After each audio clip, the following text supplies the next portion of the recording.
Ladies and gentlemen, welcome to the apocalypse. My name is Adam Livingston and I am the Bitcoin Wizard. Today I'm going to give you a high overview of the importance of the Bitcoin Treasury companies as they are conducting the biggest speculative attack in history and the entire world is asleep to it. You can utilize this asymmetrical information to get rich, absolutely, but remember, this is not financial advice, this is financial entertainment. The aim here is to give you a single resource to send to people so they can understand exactly what is going on with these Bitcoin Treasury companies. A lot of this is still inaccessible to people in Bitcoin, let alone the general public. So I am hopeful that if we share this around, we can spread the truth to the masses. I also have a very exciting bonus for all members of this channel and for my ex-subscribers. When I say members of this channel, it is for those who choose to support me and my work using the join button below this video. This cool new benefit will be coming out very soon at no additional cost to my channel members, so stay tuned. Please, if you want to continue to support me in my quest to orange pill the entire world, consider becoming a YouTube member or an ex-subscriber. On YouTube, you can often get my videos up to 3 days in advance sometimes, so you can act before anybody else does. The title of today's presentation is The Final Attack: Bitcoin Treasury Companies versus Fiat Sovereignty. If it sounds dramatic, that's because it absolutely is. You're about to witness monetary warfare so quietly brutal it makes George Soros shorting the pound look like a middle school bully stealing lunch money. This isn't about shorting a currency anymore. This is corporate-sponsored financial euthanasia. Think of fiat currencies as that aging billionaire uncle on life support. He seems fine because the machines are still beeping, but secretly everyone's just waiting for him to die so they can cash out. Bitcoin Treasury companies aren't pulling the plug, they're unplugging the hospital entirely. Historically, speculative attacks were about crashing currencies from the inside, essentially betting against governments until their currencies imploded like a poorly built submarine. You know, one that you aren't using a PlayStation controller to go see the Titanic with. But Bitcoin Treasury companies have invented something far darker, far funnier, and brilliantly sinister: monetary emigration. They're not trying to collapse fiat directly, they're slowly evacuating wealth into Bitcoin, leaving governments trapped in empty, inflatable currency bouncy houses. Picture it like this: imagine your local Chuck E. Cheese. The token machine, the fiat system, prints infinite tokens that become increasingly worthless. Now imagine some psychopath genius realizes he can sell equity shares, buy all the prizes worth anything, and exit through the fire exit. Pretty soon everyone realizes the only things left behind are plastic spiders, sticky floors, and a deeply depressed animatronic mouse. That's your central bank governor, by the way. This thesis argues that Bitcoin Treasury companies have weaponized legal loopholes, memetic insanity, and ruthless mathematical logic to bleed fiat currencies dry without ever technically breaking a law. They raise capital, convert it into Bitcoin, drive equity premiums higher, rinse and repeat. Each round of this perverse cycle quietly drains economic lifeblood, until central banks are reduced to printing monopoly money and politely asking corporations if they'd like to stay for dessert. And remember, governments can't print Bitcoin to save themselves. So we're left watching the slow motion train wreck of fiat sovereignty implode with the exquisite grace of a drunk elephant on roller skates. The result: corporate empires, not nations, will set the new rules of global finance. Welcome to the greatest comedic tragedy in monetary history. Now folks, here's where things get truly sinister, because the mechanics behind speculative attacks are like the secret recipes grandma used. Except instead of cookies, we're baking economic collapse. 5 ingredients make this evil cake: insane leverage, perfect timing, shady regulatory loopholes, secret info advantages, and confidence destruction faster than Kanye West's PR team. Take our buddy George Soros in 1992. This psycho bet billions against Britain's beloved pound, waited for exactly the moment policymakers realized their currency was doomed, and laughed maniacally as it crumbled, costing the UK billions in a single afternoon.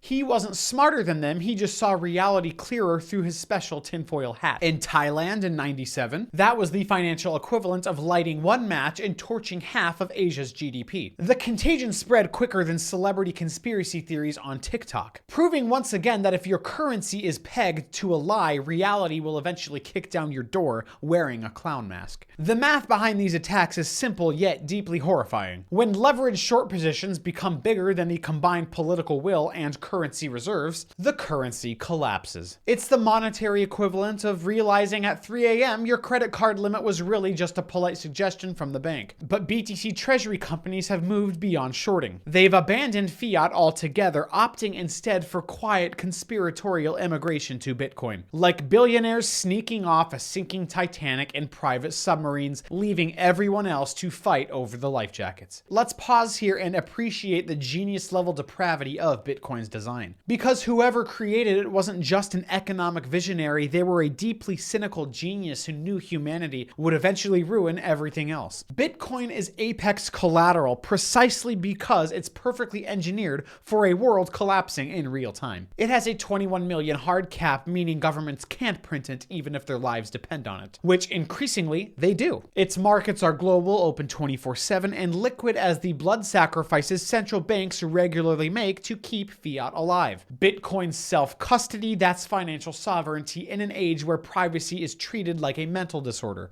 And seizure resistance, Bitcoin is basically money with built-in diplomatic immunity. Good luck confiscating that, Uncle Sam. Then comes the truly schizogenius. Bitcoin adoption is a Nash equilibrium. Rational actors independently choose Bitcoin and suddenly it looks like a global conspiracy. But no secret meetings required, no Illuminati Zoom calls, and I'm pretty sure that I saw Michael Saylor show up on every podcast in the world over the last 5 years telling everybody about this. Just millions of rational actors realizing, hey, this fiat money thing seems like a Ponzi scheme run by lizard people. Maybe I should switch. And thus the hardest money on earth becomes inevitable, gravitationally pulling every last shred of wealth out of fiat's dying hands. This is monetary Darwinism in real time, darkly hilarious for those watching safely from a Bitcoin lifeboat, and utterly terrifying for anyone who thinks the Titanic is unsinkable. Now brace yourselves, because this is where the game becomes hilariously, insanely twisted. Meet the BTC Treasury flywheel, a perpetual motion death machine designed specifically to drain the fiat system without raising alarms until it's too late. This is financial vampirism, folks, dressed in pinstripe suits and board-approved PowerPoint decks. First step, these corporate psychopaths issue equity or debt in fiat, harvesting piles of fresh, still warm government monopoly money straight from pension funds and retirement accounts and clueless Wall Street types. Next, they immediately convert it all into Bitcoin, locking the funds away from desperate central bankers like an economic Hannibal Lecter straitjacketed in cryptography. As Bitcoin rises, inevitably thanks to fiat debasement, their balance sheets inflate, sending their share prices sky high, allowing them to sell even more overpriced shares. They do this again and again and again, each turn of the flywheel accelerating capital exodus. Think of it as the corporate equivalent of giving Dracula unlimited blood transfusions. The more he drinks, the stronger he gets, and hilariously, the donors line up willingly, begging for the privilege. And guess what? The authorities can't stop it. Legally bulletproof, regulator approved, and shareholder endorsed. This thing is unstoppable and dangerously entertaining. Welcome to late-stage capitalism's most elegant murder-suicide pact. If you think this is theoretical, let's dive into some real-life examples. Hard evidence proving we're living inside a global monetary conspiracy authored by corporations that genuinely despise their own governments. That might be a little harsh. Sorry, I like to add some flair. First up, Strategy, run by Michael Saylor, our delightfully genius Bitcoin apostle. He converted a bland, nerdy software company into the largest corporate Bitcoin hoard on Earth. Over 500,000 coins stacked, almost 600,000, weaponized and ready for fiat Armageddon. It's not a software firm, it's a legalized Bitcoin ETF disguised in boring business clothes. Then there's Metaplanet, based in Japan, cleverly exploiting the Bank of Japan's cheap money policy like a sinister patient parasite, borrowing at 0% to pile Bitcoin into cold storage. They're literally turning Japan's aging population savings accounts into a funding vehicle for their Bitcoin accumulation. Quietly, respectfully, and lethally. It's economic Aikido at its finest, leveraging your opponent's momentum, in this case, central bank idiocy, against them. And let's not forget the smaller but maniacally clever Smarter Web company from the UK, whose modest 1,000 Bitcoin position generated a psychotic 26,000 Bitcoin yield percentage to date. Investors fueling genius Bitcoin hoarding strategies so they can maybe one day sell at a higher premium so they can buy a mansion in Beverly Hills. Ladies and gentlemen, welcome to a financial reality so brilliantly absurd it makes conspiracy theorists look rational and regulators look like circus clowns juggling flaming torches in a gasoline factory. Now let's talk math, the sacred dark art behind this entire glorious monetary kerfuffle. I promise this isn't the kind of math you learned in school. This is black magic algebra for corporate necromancers. The formula is deceptively simple. BTC per share equals B divided by S, where B is the company's Bitcoin stack and S is shares outstanding. Now here's the delicious twist. If every new round of capital raised increases B faster than it increases S, you get a world where issuing more shares makes each share more valuable. Yes, you heard that right. We are now living in the upside down world. It's called accretive dilution, and it's like watching a vampire bite someone and the victim gets healthier. MicroStrategy perfected it, issuing equity at a premium, then using the proceeds to buy more Bitcoin, which raises the book value, which raises the share price, which allows more equity issuance, which allows more Bitcoin purchases. It's a recursive loop so brilliant it deserves a standing ovation from Jesus Christ himself. Traditional finance said dilution was bad. Bitcoin Treasury companies said, what if we diluted but it made you richer? The SEC blinked, investors drooled, and Fiat quietly screamed in the background, its purchasing power melting like a popsicle in hell. This is financial warfare disguised as a shareholder value strategy. But here's where we move from twisted finance to full-blown metaphysical assault. Traditional speculative attacks were blunt instruments. You hammer a currency until it snaps. But Bitcoin Treasury companies don't attack, they leave. It's not devaluation, it's abandonment. This is speculative attack 2.0, baby. Instead of shorting Fiat, they exit stage left with all of the capital, laughing as the house burns behind them. This isn't pressure, it's emigration. Like rich families and collapsing empires, they're moving their wealth into a harder jurisdiction. That jurisdiction is the Bitcoin blockchain, also known as Cyber Manhattan, leaving the Fiat peasants to fight over wheelbarrows full of their own native currency. Governments can't stop it. They can't print more Bitcoin, they can't confiscate cold wallets and multi-sig vaults,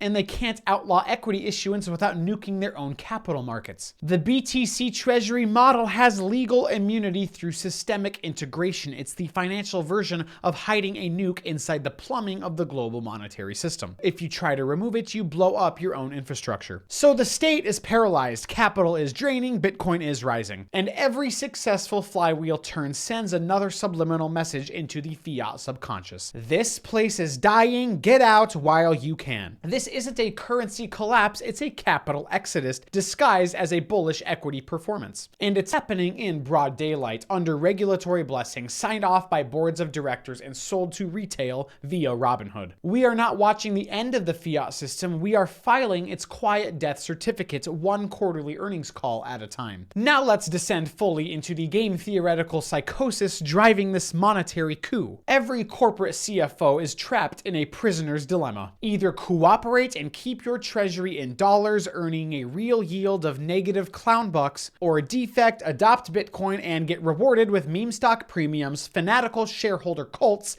and god-tier reflexivity. The kicker, you gotta be able to ride this damn volatility dragon. Nobody said the road from hell to heaven wasn't gonna be bumpy. The Nash equilibrium is brutally simple. Everyone else eventually defects. And as they defect, Bitcoin's network effects kick in like economic gravity. Every new buyer adds liquidity, every miner adds security, every dev adds tooling, and every holder adds legitimacy. It's a feedback loop that makes the dollar look like a fossil, buried beneath 21 million algorithmically etched gravestones. Bitcoin doesn't just absorb value, it summons it like a black hole with a marketing department. Adoption becomes convergence, and convergence becomes monetary singularity. You don't opt into Bitcoin, you get pulled in, screaming as every rational decision leads you closer to the abyss, but a beautiful, mathematically elegant abyss. It's gravity with an escape velocity that no fiat can match. And now the most delicious irony of all, as fiat melts like a candle in a microwave, corporations are becoming monetary superpowers. Strategy isn't going to be just a company, it's a sovereign monetary actor. You already see this with the Mag 7. Bezos treats his governor like a red-headed redheaded stepchild. Metaplanet is issuing strategic threats to central banks without firing a shot. Smarter Web is a literal meme that now commands more trust than the ECB. You're witnessing the decapitation of the Westphalian monetary order, done not with warheads, but with 10Q filings. Nations can't compete. Why? Because they're still playing checkers with interest rates while Bitcoin treasury companies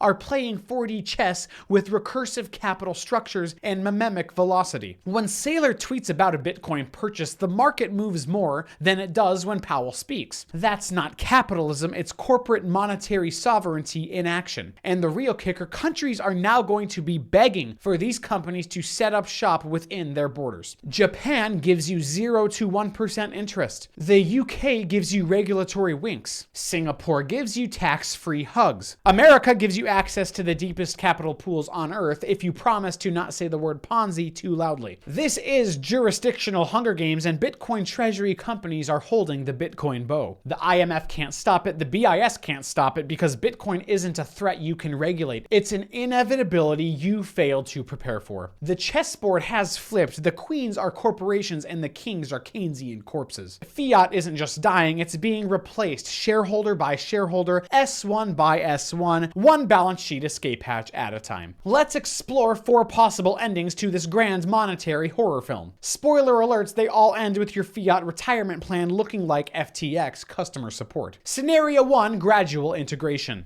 Governments pretend they're still in control but quietly start holding Bitcoin like it's their wife's burner wallet. Bitcoin becomes a standard treasury asset, just another line item on the balance sheet sitting beside bonds, except it doesn't go to zero when someone sneezes in Beijing. Scenario 2, regulatory crackdown. Governments go full toddler tantrum. No more Bitcoin treasuries, they scream. What happens? Capital evaporates to friendlier jurisdictions faster than Pfizer execs in a subpoena storm. Singapore wins, the UK winks, the US accidentally regulates itself into 3rd place, and then hosts a congressional hearing to ask why nobody loves it anymore. Scenario 3, accelerated adoption. A black swan hits, financial crisis, currency devaluation, or Jerome Powell accidentally tweets, money printer still going brr. Suddenly, everyone panic pivots into BTC and equities with hard asset exposure. What was gradual becomes terminal velocity. MSTR hits 15,000 per share. CNBC starts covering it without sneering. Number 4, competitive equilibrium. The most delusional scenario. Bitcoin and fiat live together in peaceful coexistence, which is kind of happening now, but obviously it's not peaceful. Bitcoin, the incorruptible, sleeping beside fiat, the diseased prostitute of monetary policy. This might work until the next halving cuts the supply faucet and fiat starts bleeding market cap like a leaky faucet in a nuclear reactor. Let's be clear, none of these scenarios end in fiat dominance. At best, fiat gets weekend visitation rights. Here's your strategy guide for surviving the end of fiat civilization. Whether you're a corporation, a government, or just a retail investor hoarding sats like canned beans. Corporations, add Bitcoin to your treasury, not tomorrow, yesterday. Raise capital in fiat, convert it into BTC, brag about it in earnings calls. Exploit regulatory loopholes while they exist. Build relationships in jurisdictions where the financial Gestapo haven't yet arrived. Governments, create clear rules or become irrelevant. Consider buying Bitcoin before your citizens do it for you. Stop pretending CBDCs are the answer. They're surveillance coupons, not monetary policy. Coordinate internationally or watch 1,000 metaplanets erode your power beneath your nose. Investors, analyze companies by their Bitcoin per share, not just PE ratios. Look for reflexive equity structures, MSTR, Metaplanet, the rest of the black hole squad. Hedge with Bitcoin. Fiat is melting and gold just sits there looking pretty and doing nothing like a royal hostage. Prepare for volatility, but understand chaos is the cost of clarity. This isn't about wealth anymore. This is about escape velocity from a doomed monetary ecosystem. Welcome to the final battlefield. Your portfolio is your passport. And now we arrive at the final slide, the last page of this monetary gospel. Let me make it painfully simple. This isn't a theory, it's a documented exit. Speculative attacks used to be brute force assaults. Now they wear loafers, file 10Ks, and appear on Fox Business with a straight face. Bitcoin treasury companies don't bet against fiat, they walk away from it like a cult member who just realized the Kool-Aid tastes like CPI data. They raise fiat, buy Bitcoin, and use the system to abandon the system. Every dollar of shareholder capital becomes a bid on monetary truth. A recursive, self-enforcing, legally sanctioned unsanctioned jailbreak from fiat captivity. This isn't subversion, it's compliance weaponized. Every strategy they deploy is SEC compliant, board approved, and memetically viral. They don't need to break laws, they just need to follow them better than the people who wrote them. We are witnessing the rise of corporate monetary states, entities with no borders, no armies, but absolute balance sheet sovereignty. And they're winning because unlike nation states, they don't need permission, they just need yield. The regulators helped design this mousetrap. The mice are still dancing and the cheese, it's gone, swapped for cold wallets and 8K filings. So what happens next, you ask? Unless central banks abandon Keynesian group therapy and start stacking sats like their Saylor on Adderall, they will lose this war by attrition, slowly, silently, and mathematically. The fiat system won't go out in a blaze of glory, it'll fade with a whimper, and a quarterly earnings beat from a company that no longer holds dollars. This is the final attack. No blood, no bullets. Just a recursive state of capital raises, conducted by legal entities who understand game theory better than the central planners trying to control them. History's greatest monetary revolution is not being led by generals. It's being led by CFOs and Bitcoin podcasters, and their weapon, a better balance sheet. Thank you. My name is Adam Livingston, and I really appreciate your support. Please, if you believe in the power of Bitcoin, like this video and subscribe to this channel and support me in my quest to orange pill the entire world. Class dismissed.